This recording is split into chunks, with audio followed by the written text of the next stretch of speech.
Okay, so figured we'll keep doing the heavy stuff for a moment. And yeah, I think I'll stick with this particular loadout. I don't think I need to upgrade much more right now. I don't have a ton of cash to spare, I don't think. And this will help me build up some more money to upgrade my bike as well for the Supercross. So I do think I'll use a bike there. It might be really dumb of me to not just select one heavy vehicle and one light vehicle. It seems like it's probably superior from a winning stuff standpoint to just focus on one of each. It also seems kind of weird from a game design standpoint. Why would you penalize people actually liking to use all the things in the game like that?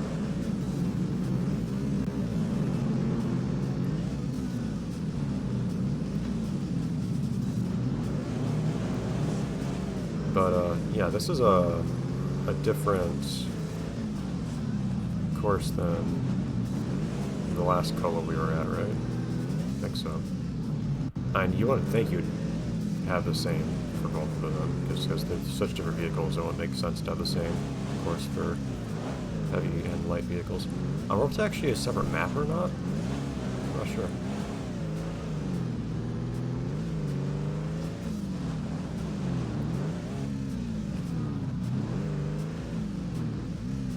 Considering it's a totally different track from a standpoint of like what road you're riding on, it feels kind of weird that they even call it the same course to start with. This guy is keeping ahead of me. I cannot help but admit.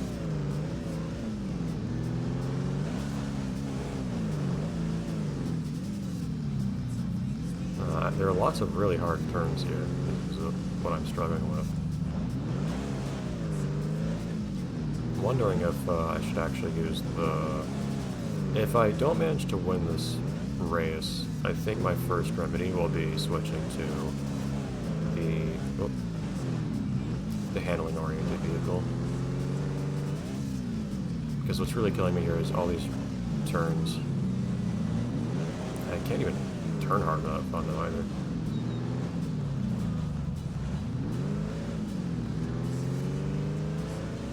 Like, it's one thing to have to take turns carefully in a vehicle, but, like, this, like,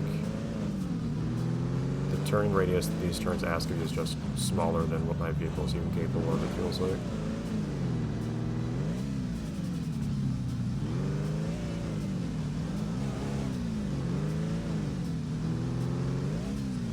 And Diego somehow manages to, like, just... I guess we're at that point again where the rubber banding is such that I can get behind them, but I can't get ahead of them. So like if I fall behind them any further, they'll slow down and I can catch up. But if I catch up to them, they speed up and I can't pass them. Looks like what's going on here.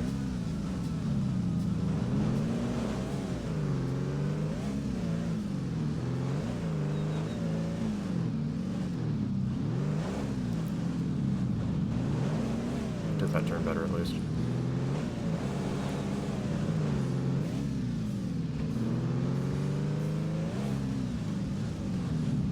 We go the old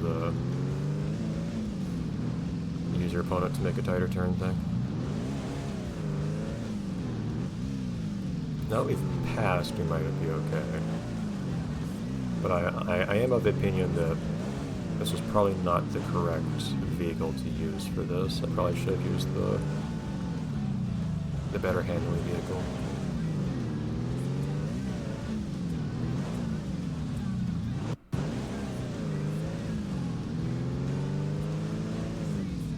Yeah, I will say I also just find it more pleasant the way that the heavy vehicles control in this game in terms of how they tend to turn. I mean, I do like how in the light vehicles you really, really have to worry about not losing grip, but I like how in these ones it's a bit more gradual, the penalty. Like, you lose grip, like, okay, let's see if we can get our grip back, and if you can get back quickly, it's not that big of a deal. Whereas it's a very binary, it feels to me, sort of. If you lose grip, you lose all your speed until you get grip again. while barely moving at all. It feels like that's how the... Whoops. Come on. Feels like that's how the lighter vehicles work in comparison.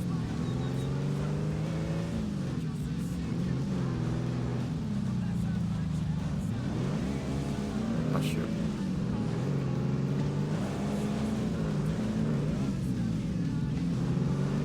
I didn't think I was taking that turn wrong going on the outside like that. Although this is someone who has a better turn than I do, I think. Was that efficient a turn just there? I feel like it kind of was, managing to just kind of drift on the inside. Yeah, I guess on really, really hard turns, sliding a bit is optimal. Not going far on the outside like that. Whoa, hold on. I thought I was getting traction back and I just did not. I just kept on turning. Oversteered really hard. But yeah, I know that's the idea of drifting, right? Oh, hello.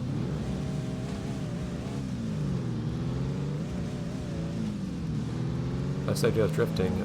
You slow down a bit, sure, but you improve your turning radius so much that you try to make up for it. That's also why in reality drifting is very situational in terms of when it's actually useful. You don't drift on every turn in reality in a more realistic sort of setting. If you do something like that, you just go too slow around every turn.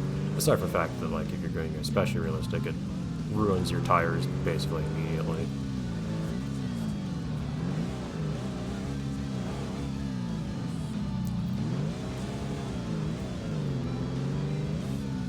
Taking lots of these turns pretty sloppy here, I admit. This comes on the inside, I don't like that.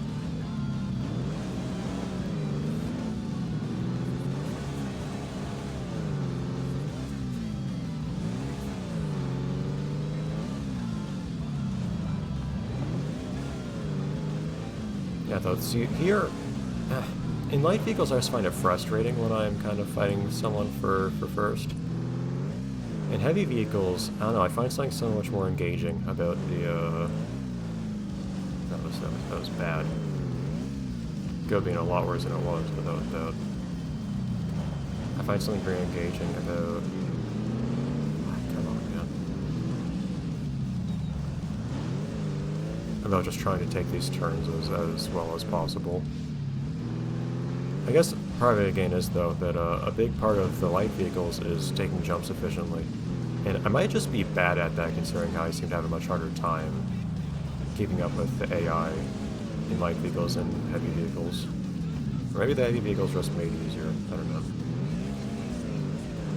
But here it feels more like it's more about good racing line, which is still relevant, but not the only thing to consider with light vehicles. It really might just be that what the heavy vehicles have like a whole dimension of a racing removed, and, you know, preloading and taking jumps efficiently and so on. And I like the game more without that. It's that it kind of does feel like it might be what I'm saying.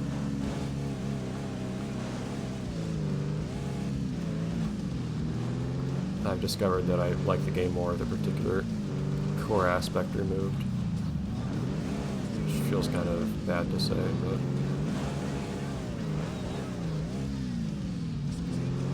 it's just how things are sometimes.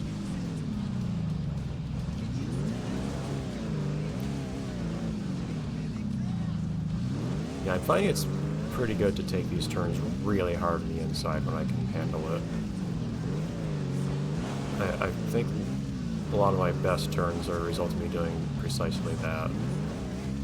Instead of me trying to do the usual, hey, kind of go in the middle, don't swing too far, but also don't cut the inside too much, sort of racing line. Common conventional wisdom does not quite seem to work out, at least with this sort of vehicle.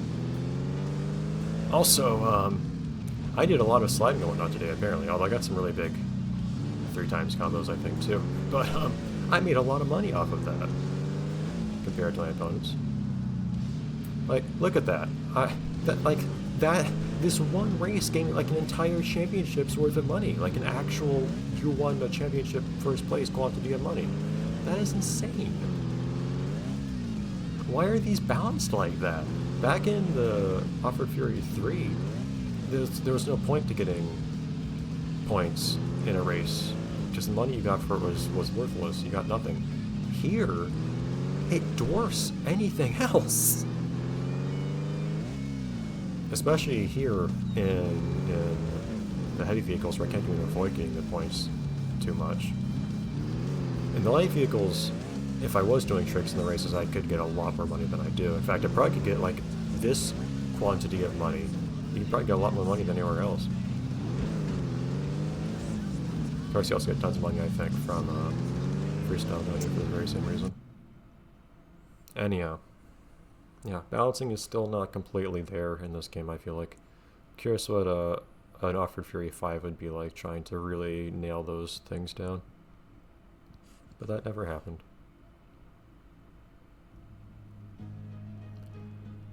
Okay. But I feel like this game was already kind of an admission that they had lost the plot with him going, hey, you know what Offroad Fury needs? Things that aren't ATVs. Could deliver that better by specifying ATV Offroad Fury, but still, kind of silly. Oh yeah, I didn't do this. Oh no, I already did. I did do that one. No, this one I did. Okay. I thought it sounded like there were two. Oh, I guess. I felt like I got two messages for this particular challenge, I guess. One was for the prototype part, another was, I guess, them to sponsor me at all.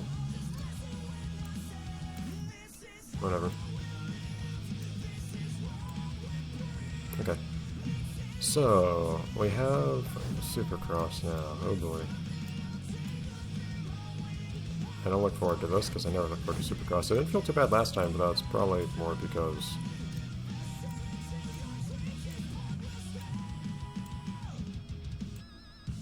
So they both already have really good cornering. Actually, one's just better in every way, isn't it? Hold on.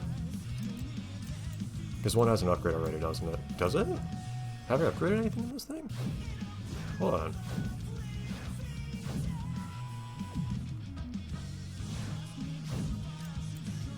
Because this thing's faster and has better cornering. That feels wrong. If that's just base stats. Is it base stats? It is. Wait. It is base stats. What in the world? Doesn't seem kind of weird. Doesn't that just make this bike basically inherently better unless you also want...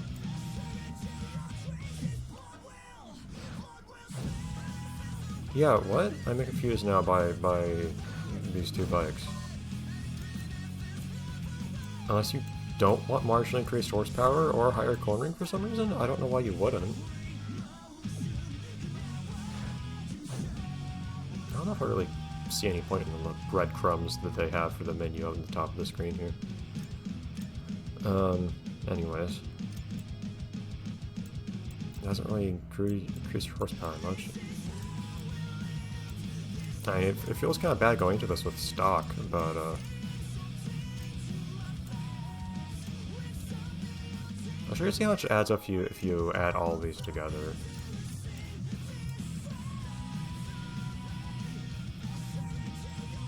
So if I remember correctly, if I do say square for purchase, it's marked to buy.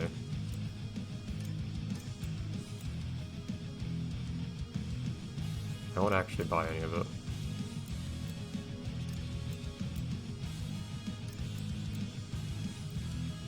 Yeah, it doesn't increase by that much still.